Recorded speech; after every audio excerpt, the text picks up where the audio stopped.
And welcome to Living Above the Rim with the Charlotte Bobcats. I promise not to fall out of the chair tonight. Last time Brittany was here, I fell out of the chair, so I'm going to work real hard on that, though.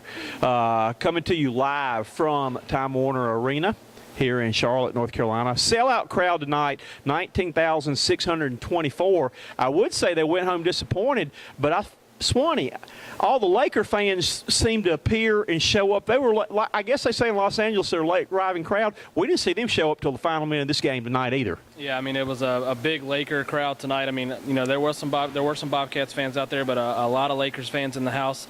Sold out crowd, always electric when the Lakers come here. Kobe Bryant, Dwight Howard, Steve Nash, and the Bobcats own a winning record against the Lakers. So we know these games are going to be close. The one in LA this year was a 1-point game that the Bobcats missed a layup, should have won. Bobcats jump out the gates, take a 12-point halftime lead, take a 20-point lead in the third quarter. Everything looks good, but it's the same story we've seen all year long. They can't hold a lead. Blow that 20-point lead. Lakers make a run in the fourth, and when it comes down the stretch, the Lakers get the buckets they need with Kobe Bryant. Jody Meeks hit a big three, and the Bobcats can't get the buckets on the other end. So tough losses. They lose by 7. And just kind of how this year's going. Bobcats have been in a lot of games, but they've lost a lot late. Brittany, your second NBA game, how devastating was it for the crowd? And you kind of picked up on things like that again for the Bobcats to lead the entire ball game. And then, again, sometimes I feel like I'm watching the same movie over and over and over again. They've just changed uniforms in there. But to see it slip away at the end. Oh, yeah. Every game almost is the last 7 minutes that the Bobcats let the game slip away from them. We almost had a 10-point lead the entire game, and were able to hold that lead until the fourth quarter. So. Well, Dustin, you know the coach and me. I'm so frustrated to see the same thing keep happening over and over again that I know we don't have the inside presence, but I swear you could run something to try to post up one of your guards or something to get an easy basket or to try to get some free throws or some way to score. But this business of letting Sessions or Kimba try to go one-on-one, run the shot clock down, throw up a prayer in the last 7 minutes, I can't stomach watching it. It's tough. I mean, you can put it on both sides. You can put it on some coaching down the stretch, and you can put it on the lack of talent sometimes down the stretch because your two best scorers are your 2 point guards. So it's hard for them to get somebody else involved when they're the ones that can create their shot the easiest and score. So you see it most games. Sessions and Kemba Walker are your leading scorers. So it's tough for them to run something to somebody else. Down the stretch tonight, I would have liked to seen Henderson get a couple more licks. He had a really good game and was playing well. Mullins took a couple bad shots towards the end, in my opinion. But again, that's like you said, that's just execution down the stretch that they're not learning. And we're almost at the All-Star break. Next weekend is the official All-Star break, and it's just the same thing over and over. This team has to learn from their mistakes. They've got to learn to close game late. We talked about it on the show earlier in the NBA. Most times, NBA games are going to come down to those last 5 minutes. And right now, the Bobcats are not getting it done in those last 5 minutes, and that's why you're not seeing any wins. Well, you know, my thing is right now, too, is we are seeing, I agree with you, you've got to keep the ball in your hands of your 2 leading scorers there, but it's not working. As it's showing 7 minutes to go every close game, you lose it with them trying to penetrate. Let's get them open, running them off screens. Let's find a different way to get them open, but let's be wise. And again, I'm not putting it back on the players. I'm putting it on, we got to find something as a coaching staff to get these guys open or get somebody the ball where we can get an easier free throw attempt or shot attempt rather than having to take a Mullins 3 or something like that out of desperation, because when you get behind after leading the whole game, you panic and start taking bad shots. And that's what they do need to work on. You're right. That is some coaching because what happens is teams figure out that Kemba Walker and Sessions are their best scorers, so they trap those guards. They double team and they pressure them. That half court, they pick up the trap, which gets the ball out of their hands. So then somebody else has got to step up and make a play. And right now, nobody's really stepping up late in the games to make a play besides those 2 guards. And when those 2 guys don't have the ball in their hands, it's hard for somebody to get a shot created or just take a shot in general. So, I mean, that's what makes it tough. Bobcats' last few possessions were terrible tonight, and that's what cost them the game. They were still down 3 with a minute left, but they couldn't get a good look, and that's what's costing them games down the stretch. It's been a rough season, a long season, but hopefully these are some things they'll start learning and start building on, because as a team, we know that they're not that good right now, but if we could see them learn from some of these mistakes, we would see improvement. So hopefully they can pick some of this stuff up, because we're seeing they're in ball games. Have they got blown out a few times? Absolutely, but against some good teams, they're in ball games, and they need to find a way to close those games out, and that's why good teams, even like the Lakers, even though they're struggling this year, they have people that can close games, and the Bobcats need to find their closers. All right, Brittany, tonight, a lot of these people came to see see Kobe Bryant. You saw the Kobe jerseys and all. Did it look like to you, and I know they had a tough game with the Celtics last night, but it almost looked like Kobe was disinterested in the first half, did not score in the first half, did not get his first basket until 8 minutes to go in the third quarter. But when the game was on the line, what were your impressions of his leadership and how he took the game over in the fourth quarter, putting up, I think, over a dozen points in the fourth quarter and getting it done? But your first impressions of seeing Kobe play tonight and him as a leader? Yeah, I mean, he definitely led this team to the win, that's for sure. He was the one who was able to get them in the lead and keep them there. And like you said, in the first half, he was not able to score any points at all. Coming back in the second half, he scored 20. So, I mean, he was extremely assertive. He knows how to lead his team in the right direction, knows how to get them where they need to be, but it wasn't there in the first half. So I'm missing that. You know, I don't understand what's going on as far as why isn't he being that assertive the entire game rather than just whenever it's needed or whenever they're short. Dustin, you talked about Dwight Howard having the potential to dominate the game. First of all, how much do you think that last night's loss to the Celtics, it was, I think, 116 to 95 blowout at Boston. Boston's won 6 in a row without Rondo now. Really stepped up their game, though. But do you think they had a hangover from that, though? Or is this team, Laker team, just an average team this year? Well, let's start with a couple points. First, let's pick back up on the Kobe point that y'all talked about. We had a chance to interview him along with everybody else in the locker room after the game. I'm not a huge Kobe fan or supporter, but if you don't respect what that guy does night in and night out on the NBA floor, and if you don't respect the kind of leadership that he brings to a team and the work ethic that he puts into this game, people don't realize Kobe Bryant, 16 years in the NBA now, and he still plays harder today than he did the first day he came on that floor. We interviewed him. Somebody asked him, hey, it looks good. Your team had 6 players in double figures. You got it going. And Kobe says, we got it going. We were down 20 in the third quarter. That's unacceptable. He said it, and that's irritating. And if every player had that kind of mindset and had that kind of work ethic, you'd see people out there dominating like Kobe Bryant does. That's why he is one of the best, if not the best in the game. He says, this is frustrating. You know, we've got to get this team on the right track. We can't start slow like that regardless of who it's against. That's frustrating. We got to go out there, and it's about us, and it's on our shoulders. So that kind of leader is just great to hear. And if you don't respect the guy, if you don't like him, I understand that. But if you can't respect that kind of leadership, you talk about it all the time in your leader and me classes. That's the kind of leadership you want on the floor. Now, when we talk about Dwight Howard, I said it. I think that he should dominate games, and I think that, you know, every time we saw it in Orlando, that was the guy that people watched on the floor. 4 for 7 tonight, only 7 shots, 12 points, 11 rebounds. He just didn't seem like he was in the flow of the game, and that's just happened a whole lot since he's came to LA, and that's something they got to figure out. This LA team, can they be a playoff team? Can they be a contender? Absolutely. Look at the star power they have. But something's missing there. They go through the motions too many times. It happened in Boston last night. They went through the motions, got blown out. Now they come against the worst team in the NBA, the Bobcats, and are down 20. That stuff can't happen when you have those kind of stars on the floor. So something's missing in this team. I think some of it's coaching, just like we talk about with the Bobcats. Something's missing, and they got to find it. And if they don't find it quick, they're going to be flirting with not making the playoffs. All right, well, let me ask you this, too, that we know when Dwight Howard was in Orlando, that was Dwight Howard's team. This is Kobe's team. Do you think that he's still feeling, you know, a little bit funny? It's like coming into somebody else's house right there. You don't want to come in, you know, you feel funny taking over. There's been maybe some friction at time with them right there, though. Do you think that he still does not feel at home or not feel comfortable being a Laker? Well, it definitely takes time to adjust, not only adjusting to a new team, but think about this. When he started the year, Mike Brown was his coach. 5 games in after he learns that system coming from Orlando, Mike Brown's out the door. New coach comes in, another new system. So third system in basically a half a year that he's trying to learn. So yes, there is an adjustment period. But let's be clear on something. If he doesn't know that this is Kobe's team, he better find out quick, because that's not changing, and that'll never change until Kobe takes off that Lakers jersey. So he needs to understand that he's going to be the number 2 guy. And you know what? That's okay. Number 2 guy might be better for him because Kobe's going to get him those looks. You talk about Kobe not scoring in the first half, and you're questioning maybe why that happened. I think it's because Kobe knows how to play the game the right way. He was getting double teamed. He was facilitating, getting passes for shots for his teammates. His teammates weren't knocking him down, so it didn't look good. And then when Kobe has 0 points, it doesn't look good. But he was making the right plays. And then he knows late in the games that it's his time to take over. You said it, 12 points in the fourth quarter. He knows when it's time to put it on the floor and time to get that win. And that's what the Bobcats need to learn. When it's fourth quarter time, who's going to make that basket? And everybody in the building, everybody in the world knows in the fourth quarter who's getting the ball is Kobe Bryant. He showed that tonight. Well, it's like with the game on the line. we all knew what they were going to run. They ran a clear out to Kobe on the block. He went one-on-one. Everybody was on the other side of the line, over the lane over there. It was his game to win or lose for them. He's either going to make the basket or find a way to get the foul to go the line and get it done. But you know this as a coach, how hard is this? We saw it a couple times in the fourth quarter. They throw it down to Kobe on the block, isolation. The Bobcats decide to double and help out because they know. Or triple. What happens? Wide open three for Jody Meeks to take the lead. Okay, next time down the court, they decide to go one-on-one with Kobe. What does he do? Hit a fadeaway. So that's for not just the Bobcats, for any team in the NBA.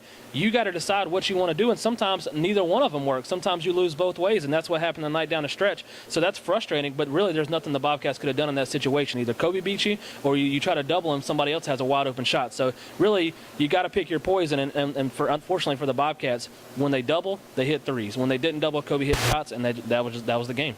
All right, Brittany, we're going to change gears and go back over to you. You had some time, had the opportunity with me to spend some time with Dwight Howard right there, though. You see now why he is my favorite player in the league and like that, though. But, what was your impression of Dwight? That, this is a guy, and Dustin, the thing I was going to mention, too, about sometimes it's hard to get the flow of the game because every time he gets it deep, they grab him and foul him. Where he didn't get hardly any shots because they were putting him on the line, which they know that's his weak point, is free throw shooting, though. But, in talking with him, you had a chance to talk with him. I did, too. You kind of see the person he is because he did the interview with us for Tron Foster, encouraging Tron in his battle with cancer, whereas we had LeBron James that would not do that. Then Dwight Howard went out of his way, called him by name, and wanted to know who he was and wanted to know something about the kid, though. But, your first time meeting Dwight Howard, what's your thoughts? I feel the exact same as you do now. I definitely understand. Now, he's one of us. He's a person. He lets you know that. He's not going to act any different, do anything different. He cares. He cares about his fans. He really cares about the people who care about him and who support him. And I love that about him.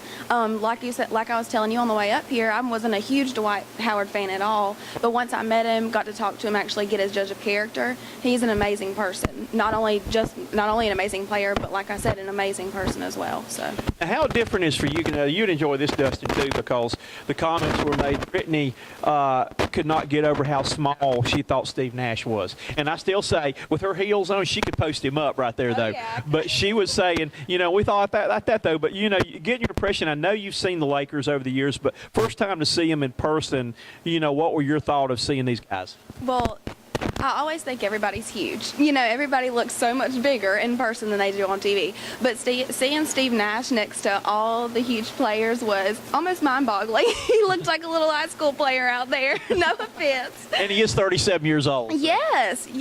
And he's 6'3", I believe, is what it says on his stats. Yeah. But he just looks so small, compared to everybody else to me. But.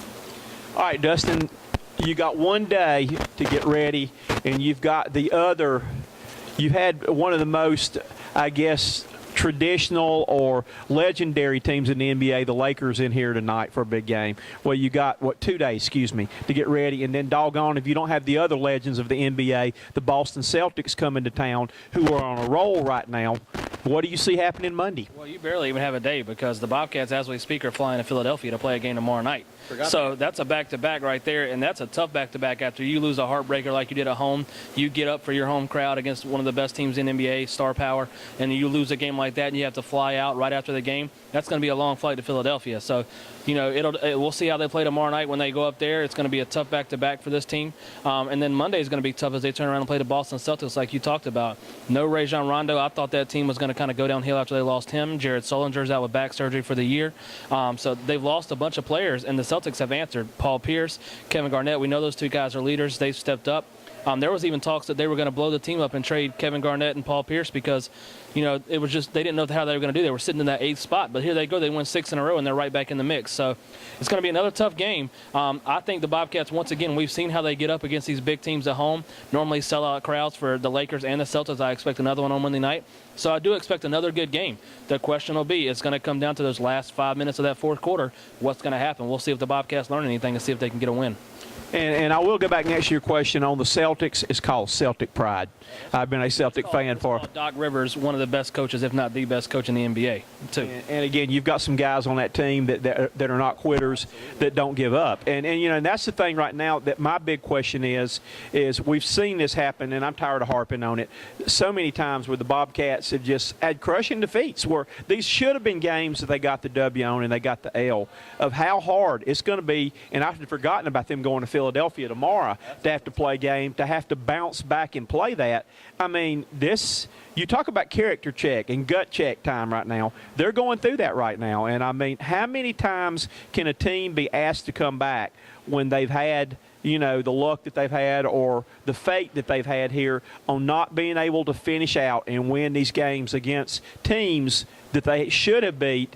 That, I mean, it's demoralizing. And listen, as a coach, and you can admit to this, it's easier to come back from a 30-point blowout loss after you get blown out by somebody than it is to lose a heartbreaker like you did when you led by 20 and you let the game slip away late. You can forget about those 30-point losses like it's nothing, just move on to the next day, because listen, we didn't have our best. We weren't going to win that game when we came. We saw that we got out there. We weren't the better team that night. Well, tonight you're up by 20. You think you're the better team, and you lose. So these are harder ones to come back from, and to have a back-to-back like this, I'm telling you, I'm a little nervous about tomorrow night. I don't know what the result's going to be.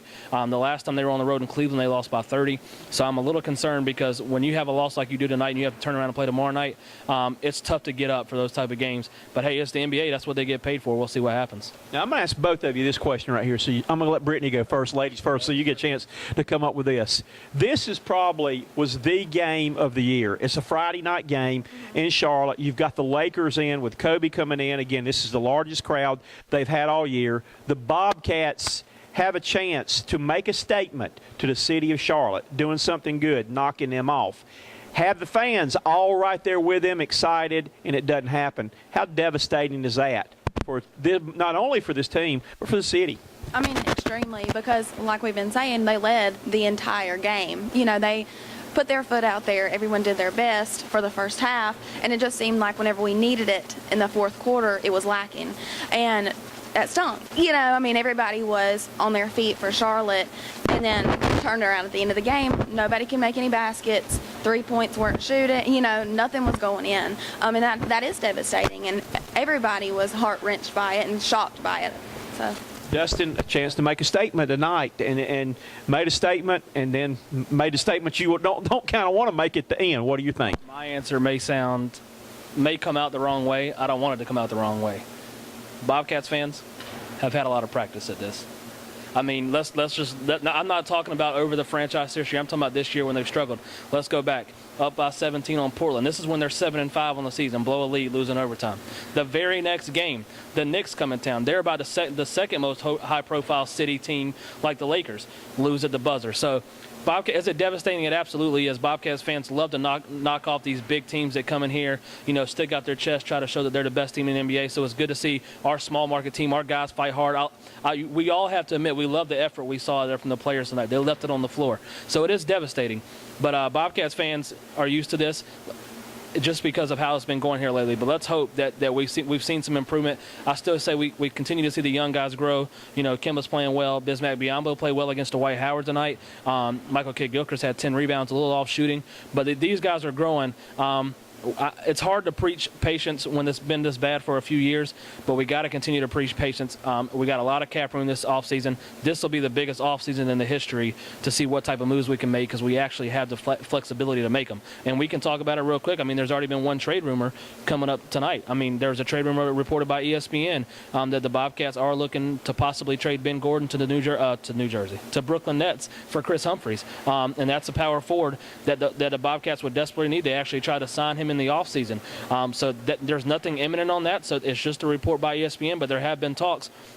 So they're already kind of looking to make moves to improve this roster. I think we all would agree if we could get a power forward like that, it would improve this roster down low, because we don't have many bigs inside. So we'll see what kind of moves they make. I'm trying to preach patience. I know it's hard when your team's 11 and 34, excuse me, 38, excuse me. And I mean, you had the worst record last year. I know it's hard for fans to be patient, but this is what we've been building up to, Coach. You see the number 2 pick with MKG. You see Kemba Walker. Now we have all this cap room that we talked about. Gonna drop off the books. Matt Carroll's traded. He's gone.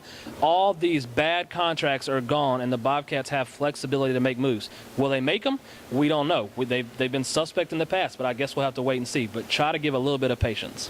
Sounds like you're trying to talk me into renewing my season's tickets again. I think he's making his. Please don't turn the lights out like they did to try to get everybody to do their tickets again and make them think they're at the Super Bowl. But I will say this: we've said, I've said some things that may have sounded negative tonight, but I'm going to give you some positive tonight. I'm looking down the stat sheet right now. Michael Kidd-Gilchrist, only 4 points, 10 rebounds. Byron Mullins, 20 points, 12 rebounds. 8 points tonight for Bismack Biyombo. Why can't he? We get World Be Peace or whoever like that. Let him change his name to Joe Smith or something. Give me an easy one, though. He had 8 points, 10 rebounds. Gerald Henderson, 20 points, 10 rebounds. 18 points for Kemba Walker tonight and 12 points for Ramon Sessions. There are some good things happening there. When was the last time you saw 4 guys with double-digit rebounds on the Bobcats? I mean, against the Lakers. At that. And I think you can admit this because you said you've been negative a little bit, and we've all been negative on the coaching staff. But I think the one thing that you do got to give Dunlap a little bit of credit on is that even with this bad record, you see it pretty much night in and night out. This team still has the effort and still plays hard. Now, are they making mistakes in execution? Absolutely. But at least that effort's there, and they haven't gave up yet. I mean, you have to admit that. And I'll admit that, and I will say this, too. He had the right players on the floor to make the plays. I'm a guy that if you go back and you talk to my players, and I loved having Brandon Hughes, the best player I ever coached in high school, at the game tonight that I had a chance to talk with there, though, but they will tell you that I was a perfectionist of, you can look at our playbook at set play after set play, situation after situation, and Brandon played pro ball, and I was telling him how at times, I'm disappointed his team maybe lacks fundamentals and all, and he said, well, when you get to that level, Coach, lots of times they just don't have time to cover those things and all, which it may go back to that, though, but I just wish they had a little bit more because it seems like everybody we play has got a set play or something to go to at the end of the game, and I think the Bobcats are lacking having something like that in their arsenal to get them over the hump at the end of a game. And that's what happens with rookie coaches. I mean, we saw if you go across the street to Bank of America Stadium, Ron Rivera, rookie coach, makes some mistakes in his first year. Second year, again, they didn't make the playoffs, but you could see at the end of the year where Ron Rivera had learned from some late game situations. They won 4 in a row in the year because he learned from some of those situations. So we'll have to wait and see. Let's not totally throw Dunlap under the bus now. Let's see if he learns from some of these situations as a rookie coach and see if he can improve on them. I've said this earlier. The second half of the year is what I want to see. I want to see if they learn from some of this stuff. So next week we are at the All-Star break. I want to see if they start learning from some of this stuff, and I want to see if their late game situations change, and we'll see what happens. My last question was, and Brittany's my witness, what did I tell you that I was worried about in this game tonight? The what? Last 7 minutes of the game. Verify. Last 7 minutes of the game. That we were sitting there enjoying the game. We're up 20. I'm sitting there saying, man, this is great, but this doesn't count. The last 7 minutes of the game is the NBA when we seem to let them slip away. And unfortunately, it happened tonight. Again, the Bobcats had a chance to make a statement tonight. Exciting game, fun game. Good to have Brittany back with us today, that we were beginning to wonder which was going to happen first, whether Brittany would be back to a Bobcat game or Dustin would be back to a coach's corner at Fats. Brittany won that one tonight, though. I was on the coach's corner 2 days ago.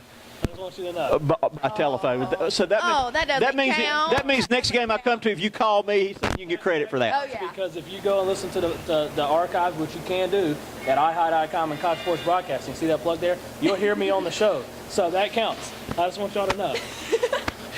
You have been watching the Carolina Panthers living above the rim. Living above the rim. You got me shook up now. Ron Rivera. Yes, you have. See, I'm sitting here thinking, too, how much Cam Newton reminds me of a football version of Dwight Howard. The two of them are like how they have that fun nature in there. Well, I need to get your boy Dwight Howard to get serious on the court, because without him, the Lakers aren't going anywhere. Well, you can see, and we saw that over there talking to him, too. He is very banged up right now. He is banged up. He looked like a mummy over there with all the things wrapped around him after the game. And I had a chance to ask him that we did have the Dr. Phil show tonight. He was trying to accuse me. Dr. Phil wears a pink, and I opened my coat up, and Brittany and I both showed him I had pink in my sweater, I had pink in my shirt, and I said, Dr. Phil will promise you he will always have pink on when you come to town in your honor. And he appreciated that. He wanted to know what Dr. Phil had been up to lately. I told him that. I asked him how how things were on the West Coast. He said, it's getting good. He was adjusting out there. I asked him how the shoulders were, and he said that he's hanging in there. It's getting better. But we had a good little one-on-one talk before all the media came in there, though. And he met Brittany. I introduced him to Brittany, so they're friends now, though. So you need to come in sometime, and maybe you can join our fan club. I was trying to lean over there and get, while you were getting Dwight, I was trying to get Kobe, so we both had them going there. That was good. That was good. That was good. Well, this is a Bobcat show, but we do talk about both teams when they come to town, and the Lakers only come to town one time a year. So I got a yes or no answer for you for my last thought. Does this LA Lakers team make the playoffs? They're 3 games out of the last spot right now, and we all know how tough the Western Conference is. It's way tougher than the East. And this is our final question. Yes or no? That is a very hard question. We all know that that's not your favorite team in Los Angeles. Yeah, that's the Brittany's a Clippers fan. Clipper fan, that's for sure.